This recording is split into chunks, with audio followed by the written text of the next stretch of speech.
Come on, Barbie, let's go party. Fuck you, Ken.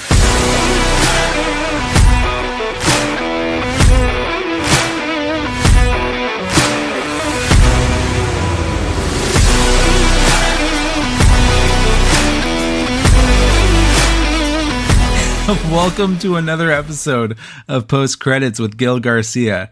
Today we have the highly anticipated review of Greta Gerwig's Barbie. So I'm going to cut straight to the chase. Let's get into Act 1.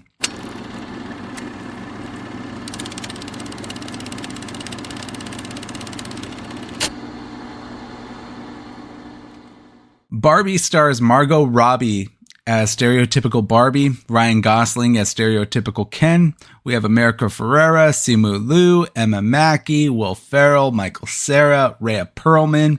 This film is loaded with cameos and all-stars, and it is very divisive. And that's to say, this is a Greta Gerwig film at its core. Let me tell you a little bit about my backstory with Greta Gerwig films.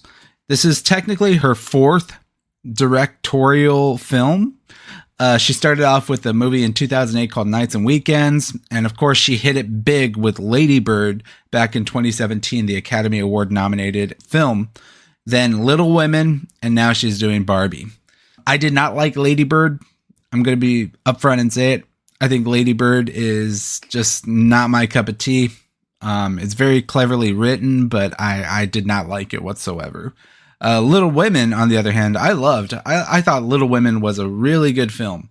Now, with that being said, Little Women was adapted from a script from the original book, whereas Lady Bird was completely original that Gerwig penned herself. So I had skeptical outlook going into this film, whether or not Greta Gerwig was going to inject more Lady Bird into the story than Little Women, because, like I said, the two movies are different, but I enjoyed one more than the other. So my expectations going into this film was that I just wanted to have a good time. I wanted it to be fun, outlandish, colorful, exciting, and what I got was something completely different. I did do the double feature where I went to go watch Barbie and Oppenheimer. I watched Oppenheimer first, which caused a completely neck-snapping juxtaposition between the two movies. And all I could say is, like, one film is a politically charged extravaganza that will captivate the audience with its clear social messaging about the consequences of one man. And the other is Oppenheimer. Yeah, this movie is something, which is why I wanted to dive directly into it. No sugarcoating around it. I want to dig in because this could be a long episode, guys. I'm going to be honest with you. There's a lot to talk about with Barbie that I was not anticipating. And I'm excited to get into this because this movie has me ping-ponging. On some days, I really like it. Some days I'm like, oh my God, what the fuck did I watch? But we'll discuss it a little bit more. It is very divisive. Now, with that being said, let's go over this week's outlook for the show. As I mentioned, I did do the double feature, which means that I'm going to have 2 episodes for you this week. I thought about spacing them out and doing 1 week as Barbie, 1 week as Oppenheimer, or vice versa. But I would rather give both reviews out in the same week while these films are still fresh so that people can generate their own opinion about these movies before they actually go out and see them, since they are hot commodities. So this week, I'm going to produce both episodes. Monday, I'll have Barbie up. And on Wednesday, I will have the Oppenheimer review up. If you subscribe to the Apple Podcast or the Spotify RSS, then you'll get both episodes and you can watch them however order you wish. And it won't disrupt my scheduling. That's the best part. I still want to do a review next week on Monday so that it basically feels like you get a free episode. 3 episodes in 2 weeks sounds very good to me. But I'm not going to spoil what next week's episode is going to be. You're just going to have to listen to the Oppenheimer episode for my clue, and I'm going to tell you what the next episode is. So with all that out of the way, let's dig into Act 2.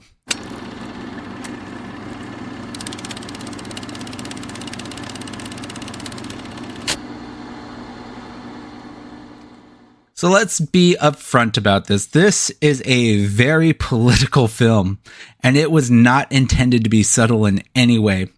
It's loud, it's pink, and it's clearly supposed to be a triumphant celebration of the female spirit.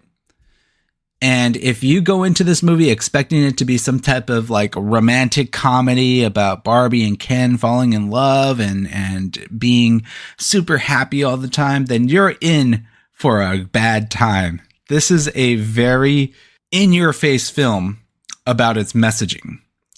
But I do have to credit Greta Gerwig for this. She did not make this just Transformers for women. It is not your stereotypical romantic comedy. Instead, she wrote a clever script that incorporates the real-world perception of Barbie and her own delusional fantasy about Barbie Land. It also upholds some very big critical divisiveness of Barbie and her history in the 50s, 60s, and 70s about what she did to oppress a female self-image. It's very clever. This movie holds no bars when it comes to its feminist messaging. Dialogue at points sometimes sounds like it's ripped straight from a 20-year-old college dissertation about the male gaze and gender studies and stuff like that. So there's no subtlety to this. It's intended to be designed to almost lecture you. Is it bad because of that? It depends on your threshold for this type of messaging. The over-the-head dialogue for me was like a double-edged sword. It cut straight to the point, packing punches towards masculinity. But at times it sounded like the characters were like AI, delivering such eloquent and deliberate speeches that came off kind of robotic and not very true to their character or spirit. So in that way, I kind of have to knock the film down, only because there are ways to be sarcastic, ways to develop satire without being in your face, boom, take it or leave it, and straight up like almost like they're demeaning you in a way. And this movie can come across like that. You can feel it talking down to you or talking to you instead of letting the characters openly express themselves naturally. So with that being said, I'm going to address it right out the bat. I am not in the target demographic for this movie. It's clearly not intended for the general cis heterosexual white male that I am, and the obnoxious overgeneralization of the male characters in this movie punch at the gut of people like myself that are watching this film, especially those that are watching it with their girlfriends. It's not necessarily a bad thing. Exaggerating the point of the messaging is exactly what this film needed to do. It has the platform to reach the audiences to get this message across. Obviously, if the film was subtle or if it was an independent film with the same messaging, it would go by deaf ears. But this is the clearest and the biggest way that Greta Gerwig can punch these societal issues across. For me, I appreciate the film for what it's trying to do. I think it is the right platform for this kind of messaging. Doesn't make it enjoyable for me. Some cases, yes. I think there are a lot of scenes here that I enjoy, that I will probably watch again when it comes to on demand. But at the same time, I think I would not show this to my family members, so to speak.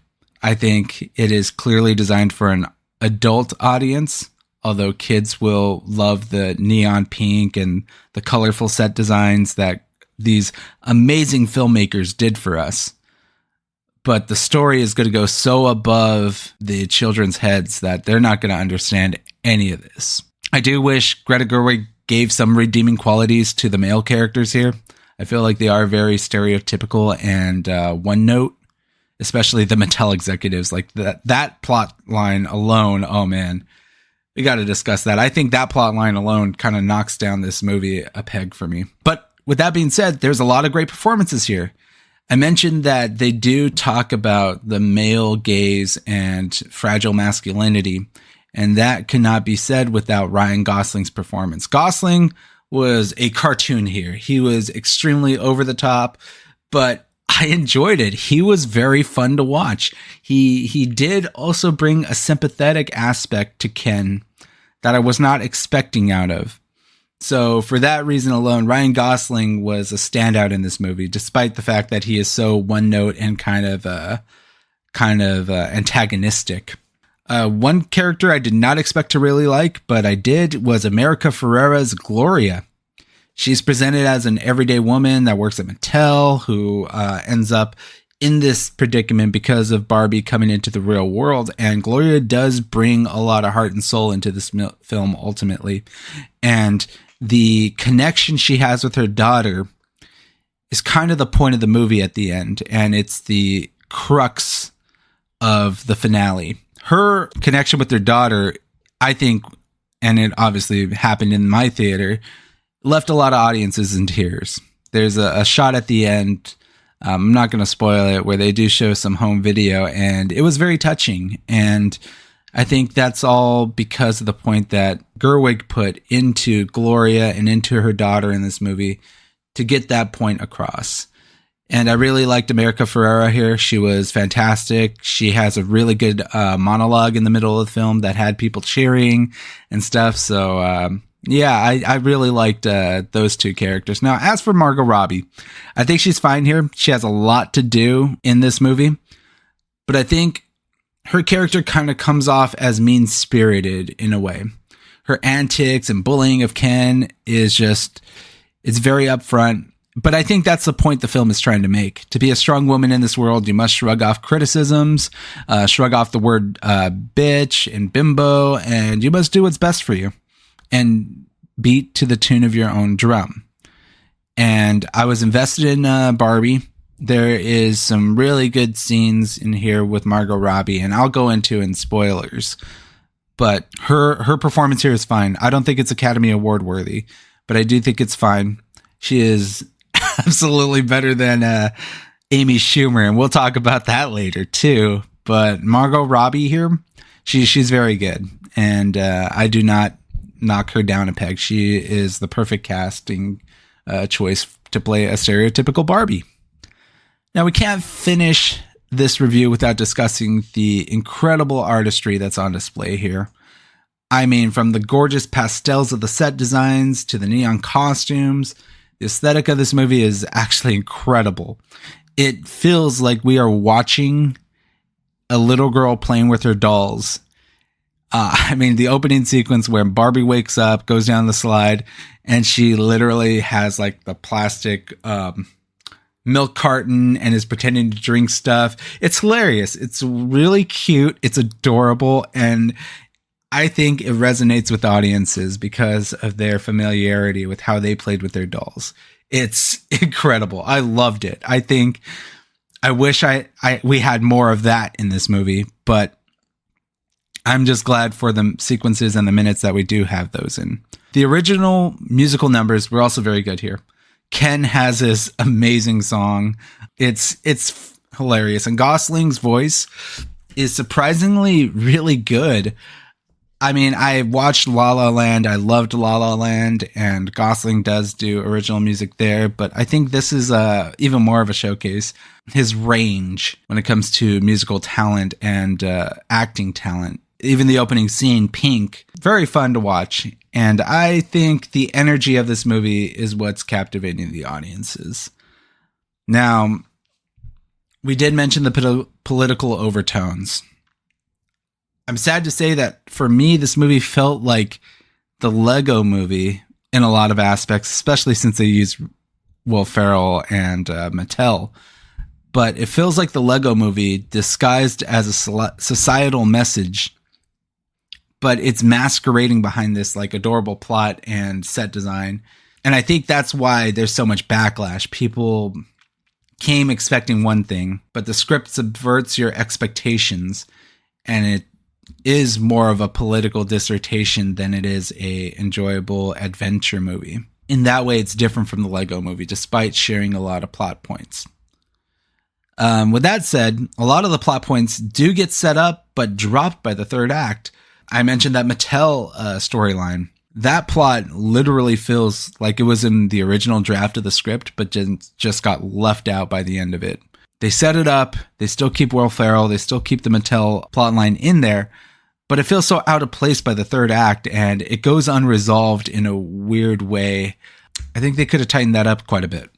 It was kind of annoying having to go to the Mattel perspective on many of these plot points when Barbie and everyone was already back in Barbie Land.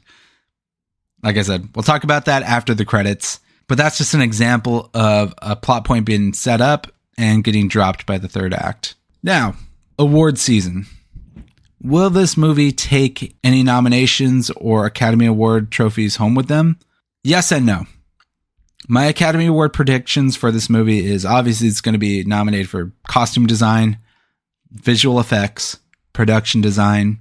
Depending on how the fall slate and the winter slate of films go, I could see this movie creeping in and getting a Best Picture nod.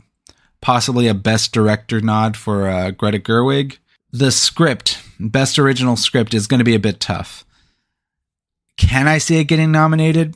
Yes, but at the same time, I also think those plot points that got dropped and the direct messaging of the film being so upfront and in your face is going to hurt it ultimately with the Academy votes.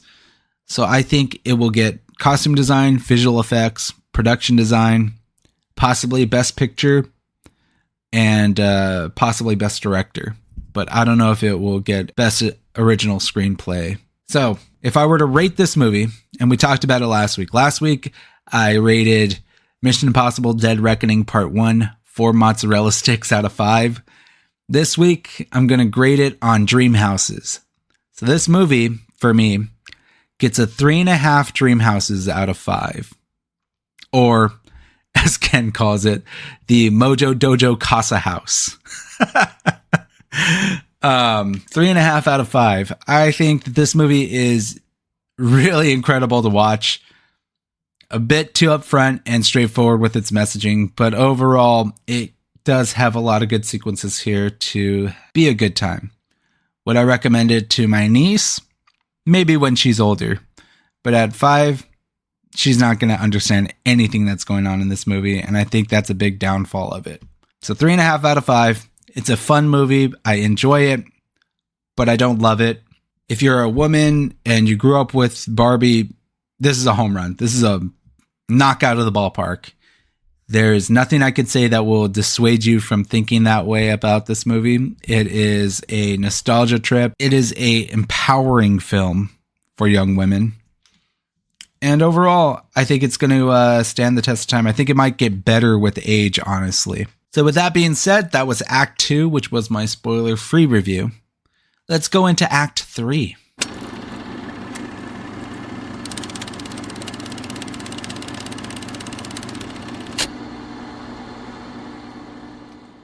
All right, guys, so Act 3 is where I'm going to give you the film reception, the budget, the filmmaking factoids, and let you know how this movie is doing. As I'm recording this on Sunday, Barbie's on track to make over $150 million on opening weekend, which means that it will be the largest box office opening of the year so far, beating out the Super Mario Brothers movie, which made only $146 million at the box office this year. It's crazy because everyone's talking about these blockbusters flopping, having these inflated budgets. And then we get 2 movies this week that are going to not only surpass financial expectations, but they are surpassing critical expectations. This is to say that audiences will show up to your movie when you make a good movie. It's not about IP per se. It's not about connecting a franchise or a cinematic universe. Audiences want to be entertained by really good filmmakers and really good plot points. And these 2 movies, Barbie and Oppenheimer, showcase to the world this week the power of filmmaking and how a good movie can bring audiences back. And Mission Impossible is holding steady. It's doing really well compared to last week. It's going to make its budget back, although being a slight financial disappointment in the eyes of the studio execs. But Barbie, on the other hand, it's a home run. Mattel and Warner Brothers, they have a bona fide hit, which means we are likely going to get a sequel. I don't know if the sequel is going to have the same political overtones or if it's going to have this messaging behind it. They very well fucked this whole thing all up. But the signs are pointing to Barbie being a absolute smash hit for audiences and for the critics. And it goes to say, who said female-led movies can't be blockbusters? This movie proves the point, and it's fantastic to see. I mentioned the critical and audience reception of this film. Right now, as we talk, it is holding 90% on Rotten Tomatoes with its critical rating and an identical 90% with the audiences too. So it's resonating. People are loving this movie. Despite there being backlash, the backlash is getting drowned out by the amount of positivity and good word of mouth that Barbie is having. So the boycotts from these movies are coming from extremely conservative groups that find it unappealing because of its profound feminist messaging. Conservative groups are calling for boycotts, but the film is reviewing so highly, and the casual females that I've talked to who have seen this movie absolutely love it. And I think they're just getting drowned out. So the backlash is not working, guys. This movie is a hit, whether you like it or not. I've already said I think this movie will be getting a sequel. Now, whether or not that's going to have Greta Gerwig and Margot Robbie return, who's to say?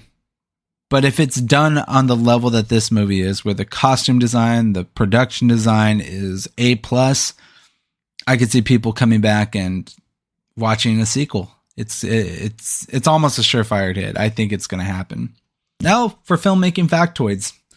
The movie was originally set to star Amy Schumer, surprisingly, but she dropped out of the role and Margot Robbie got casted. There's actually some pretty funny dialogue pertaining to that situation in the movie that it addresses, and that's another reason why I like this movie. But yeah, Amy Schumer as Barbie, I don't think I see it. I think if they went ahead and casted her in this role, this movie would not have seen 150 million. I'm telling you that much. People do not like Amy Schumer. Both women and men don't like Amy Schumer. And it was a good choice to get Margot Robbie in this role. During the filming of this film, it caused a global shortage of pink paint, according to CNN, LA Times, and news outlets. They used so much pink paint on the set design of this movie, you cannot go to a hardware store and get the neon fuchsia color that they used. With that also being said, they made it a point, the designers of the set and the props, to not use a single ounce of black or white coating on the set. Everything you see in the shots of Barbie Land is either a pastel color, pink, blues, greens. It is fantastic to think about. And another real big reason why I'm probably going to watch this movie again is because of the production design is just top notch. It just makes me appreciate the art of filmmaking for this movie so much. And that pretty much brings us to the end of the episode. It feels like I've been talking for only 5 minutes, but it's already been about 25 minutes long. We are finished with Act 3. So at this point, if this is your first time listening to the podcast, the episode is not technically over. This is where I tell audiences that have not seen the movie and that wanted to remain spoiler-free in hopes of seeing the movie later, pause the podcast. Come back to it when you're done watching the movie, because right after I play the music for my outro, we will be going into spoilers.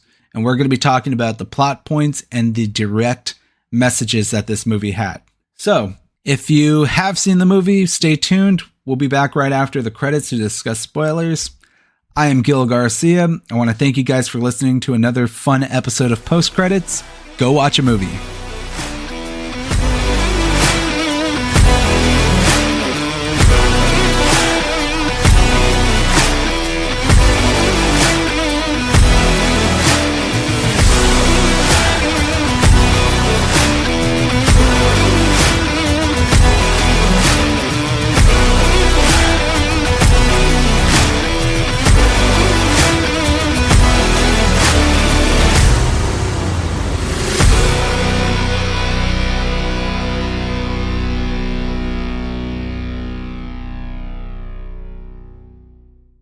This is a spoiler alert. This is a spoiler alert. All right, guys, welcome back.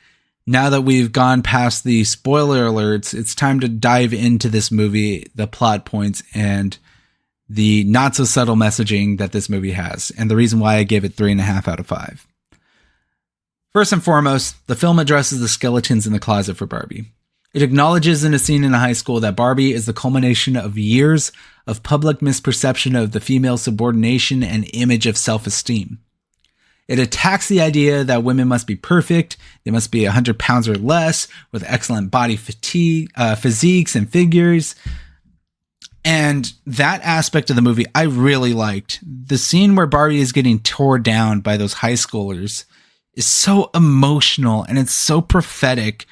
I wish the movie kind of dove into that a little bit harder and made Barbie realize she isn't the hero of her own story. But it also does a nice little turnaround by the movie's end. The every woman Barbie persona is born out of this. And by the end, the audiences experience the freedom of those societal restrictions. That every woman can be a Barbie and that everyone has their own value in this world. And that, I think, is what people should take away from this film. Is that every woman has her worth. Every woman is valuable.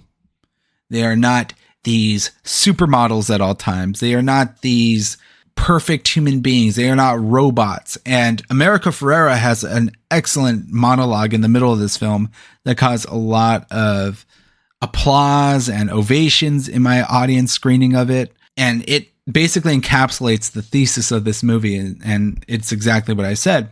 Women are not robots. They are not these toys. They are not subjects of people's fantasies. They are everyday human beings trying to make a living, trying to work through their own problems, trying to solve what they can solve. And the message itself is so unapologetically straightforward and beautiful that I couldn't say that this was a bad movie. In my conscience, even though I know this movie is not built for me, I acknowledge this is not a bad movie. This is a good movie. May not be intended for me, but I appreciate every aspect of this film that goes into it. It's fantastic. I wouldn't recommend it to all my bros, though. I'm going to be honest. I would not recommend the everyday average person to go out and watch this, like the average sports fan. But I think it does a good job of making itself engaging and entertaining for people that are not in the demographic in some aspects. One of those messages that we talked about when it came to Barbie's skeletons in her closet in the past was a very profound quote during that exchange with that teenage girl, where she tells Barbie that women hate women and men hate women. That's the only thing that they agree on. And it kind of stuck with me a bit. And this is where I think Margot Robbie's performance gets elevated. Because before this, she was just fine. She was a happy-go-lucky, charismatic character. She thought she was the hero of her own story. She's super optimistic about everything. She's like a fish out of water, so to speak. But this quote leads her to start to break down. She begins to cry, and you see the emotions out of Margot Robbie's face. And it gives her the best ethos of her character in the entire movie. She begins to break that fourth wall and understand her existence and her purpose and why she is so heavily criticized by both men and women. And it's truly heartbreaking. And I think Margot Robbie stands out in this scene. And this is where I really fell in love with her and her character. And I thought no other actress could have pulled this scene off, especially not Amy Schumer. But this is where I liked her. I don't think she's amazing in the movie, but I think she is great. And this scene showcases the best of the movie for her. Let's talk about Ken. Let's be straight up. Ken is an incel. Although his antics are extremely misogynistic and cruel, though, Ryan Gosling does portray Ken as a very empathetic character. He's very pathetic. And you kind of sympathize with him because he's losing his control over the patriarchy, as we call it, over Barbie Land. And it's hilarious, but also very demeaning. And if it wasn't for Gosling's portrayal and our appreciation for Ryan Gosling's work and his acting, I don't think this character could have came off as empathetic or sympathetic. I think people would just straight up hate him. He wouldn't be fun to watch on screen. Hell, if they got Channing Tatum to play this character, I don't think it would have the same effect. Ryan Gosling is perfect for this role. And I think they wrote it specifically to tune to his strengths, and that's why he works so well here. His rivalry with Simu Liu's Ken is another high point for me. The beat you off scene was extremely well written, well performed, extremely funny. And by the third act, when all the Kens are fighting each other in the sand at Malibu Beach while the women are regaining control of Barbie Land, it's hilarious, man. Like, that is funny and that is clever, and I enjoyed that so much. But that also brings up a very negative for me. While Ken is your stereotypical man, he's overgeneralization and characterization of fragile masculinity. We have Will Ferrell and the Mattel storyline, which deals with men at a corporate level oppressing women. I think this storyline was going to have a lot more to do with the original script for the film, because about halfway through, this storyline kind of gets dropped for a bit and you forget about it.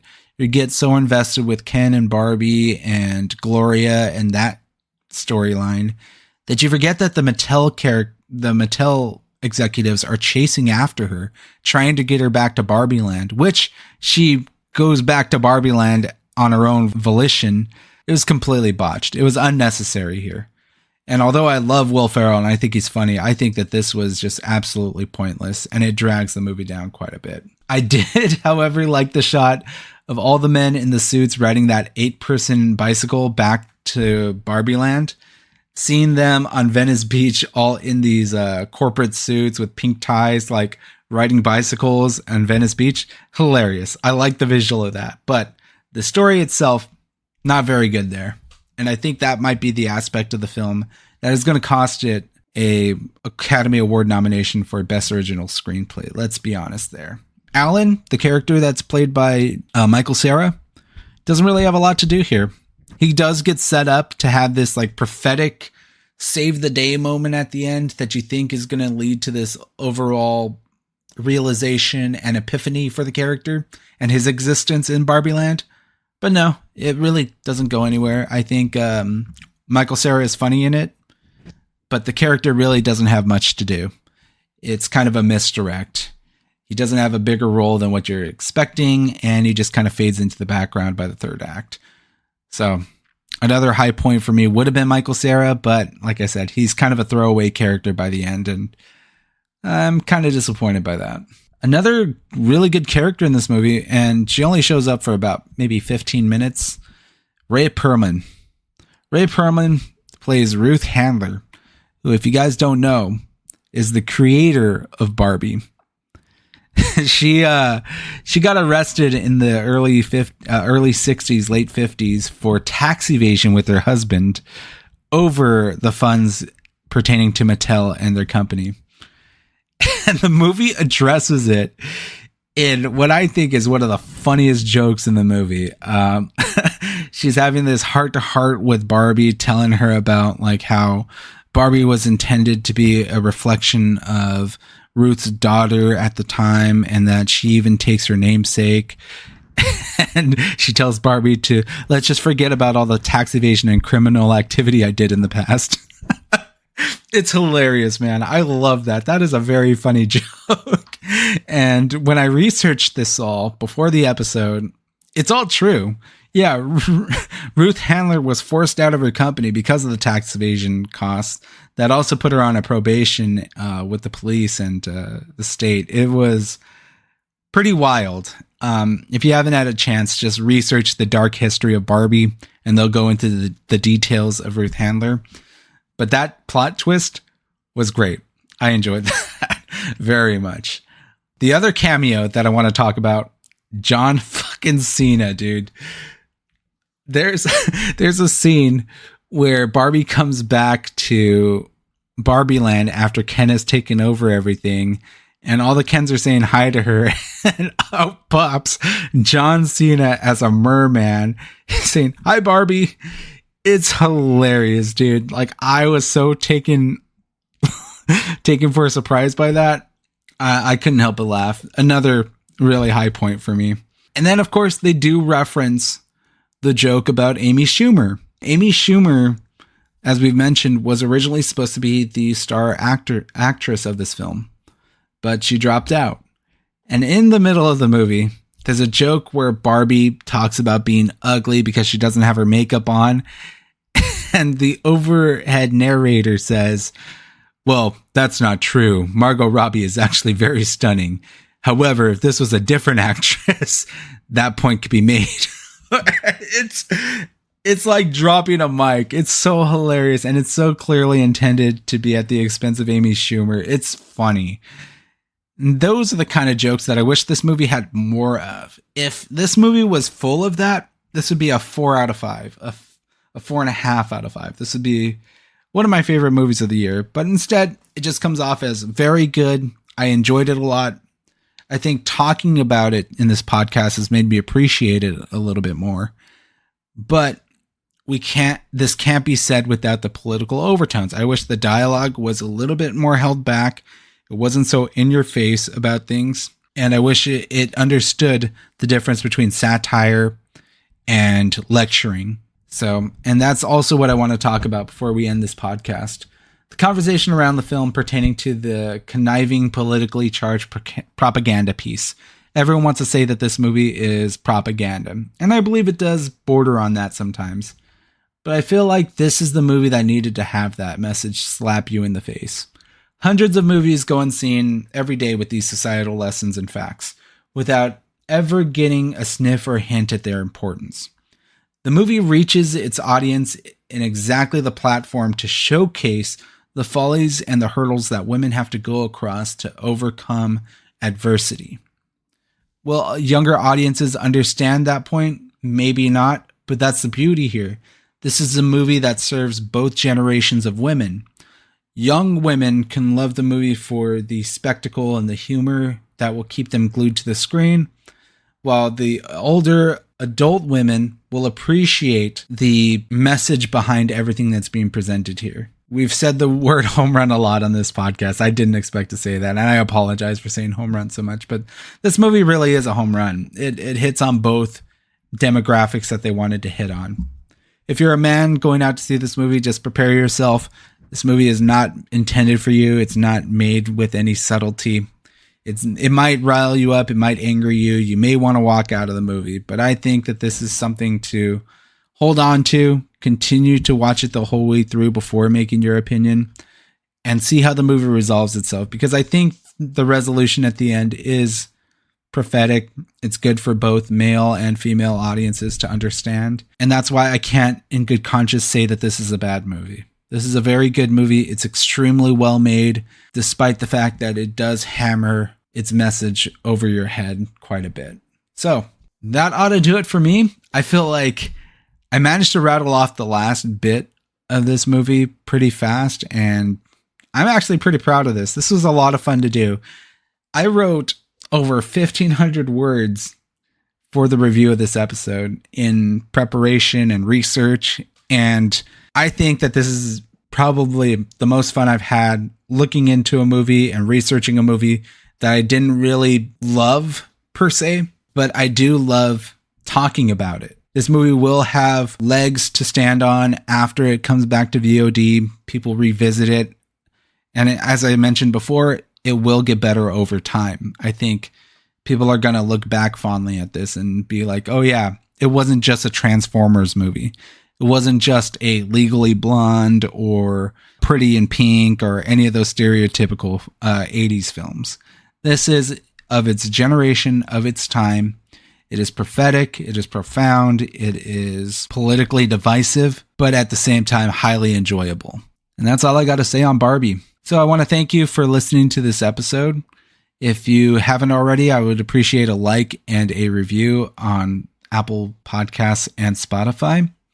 I will be back in a couple days with my Oppenheimer review, and we'll get back to our weekly schedule on Monday. So, for Gil Garcia here with post credits, go watch a movie.